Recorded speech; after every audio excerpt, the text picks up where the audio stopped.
안녕하세요. 예수 그리스도에 대해서 우리가 함께 배우고 있습니다. 예수 그리스도를 이해하는 방법은 두 가지라고 보고 있습니다. 첫째는 그리스도의 존재 양태를 시간적으로 역사의 순서대로 하향식으로 이해하는 것이죠. 이 방법은 그리스도의 본질과 인격에 대하여 먼저 알아본 후에 그분이 무엇을 하셨고 앞으로 무엇을 하실 것인가를 아는 것입니다. 이 방법은 예수 그리스도는 누구이신가 하는 문제를 먼저 알고 나면 그분이 하신 일을 쉽게 이해할 수 있는 그런 부분인 거죠. 둘째 방법은 신약 성경 기자들이 주로 채택한 것 같이 그리스도의 하신 일을 알림으로 그분이 어떤 분인가를 믿도록 하는 방법입니다. 비유하면 꽃나무에 대한 상식이 없는 사람에게 찔레나무와 장미나무를 설명하여 알린다는 것은 대단히 어려운 것입니다. 그래서 장미꽃을 가지고 그 나무를 설명하는 것이 훨씬 쉬웠다는 것입니다. 예수께서도 한 번은 예루살렘 솔로몬 행각에서 자신이 메시아이며 하나님과 자신이 동일한 분이심을 밝힌 일이 있었죠. 그러나 사람들이 이해하지도 못하고 믿지도 못하였을 때 그러면 내가 하는 일을 보고 믿으라. 내가 아버지의 일을 행하지 않거든 믿지 말라. 그러나 내가 행하는 일이 아버지의 일임을 알게 되면 그 일을 믿으라. 고 요한복음에 말씀하셨습니다. 이상의 두 가지 방법은 모두가 타당하고 좋으나 상황과 대상에 따라 적절한 방법을 사용하는 것이 좋다고 생각됩니다. 우리는 여기에서 첫 번째 방법을 채택하는 것이 좋다고 판단합니다. 왜? 지금 우리는 예수 그리스도에 대해서 상당한 이해와 믿음을 전제로 하고 있기 때문인 겁니다. 그래서 예수 그리스도가 어떤 분이신가를 역사적 순서에 따라 존재 양태를 알아가 보도록 하겠습니다.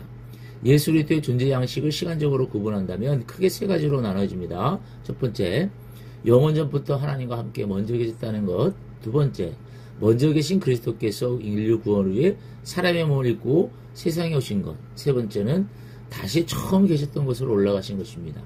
이러한 세 가지 순서를 따라 성경과 신앙 고백서와 교리와 신학적 이해의 발전 과정들을 따라서 예수 그리스도가 어떤 분이신가를 이해한 후 그분이 하신 모든 일이 인류에게 어떤 의미가 있는가를 찾으려고 합니다. 그래서 우리는 왜 그리스도가 아니면 구원을 받을 수 없고 희망이 없는가를 규명하려고 하는 겁니다. 앞에서 삼위일체 하나님에 대한 설명을 할 때 강조한 바와 같이 그리스도를 바르게 이해하기 위해서는 반드시 삼위일체 하나님의 존재 구조를 잊어서는 안 됩니다. 예수 그리스도는 이 세상에 오기 전에 하나님과 함께 계신 분인 것과 하나님의 아들로서 인류 구원을 위해 세상에 오신 것과 그의 죽으심과 부활을 통해서 인류 구원의 모든 사역을 마치고 승천하신 일, 지금도 하나님 우편에 앉아 계셔서 하나님과 계신다는 것과 이 세상 역사를 마무리하기 위해 심판주로 다시 오시는 것 등을 바로 알기 위해서는 삼위일체 신관을 확실히 가져야만 가능하다는 것을 거듭 밝힙니다. 예수 그리스도는 누구신가? 라는 문제는 예수님 당시에도 대단히 중요한 토론 제목이 되었었습니다.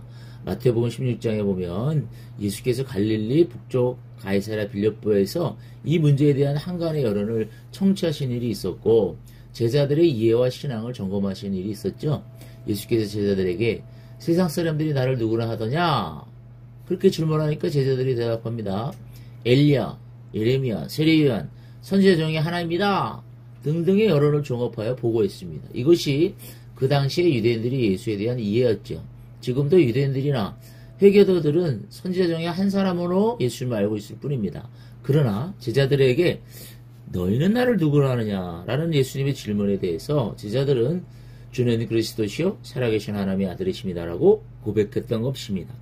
인류는 예수 그리스도를 누구로 믿고 이해하고 살아가느냐에 따라 흥망성쇠가 결정이 됩니다.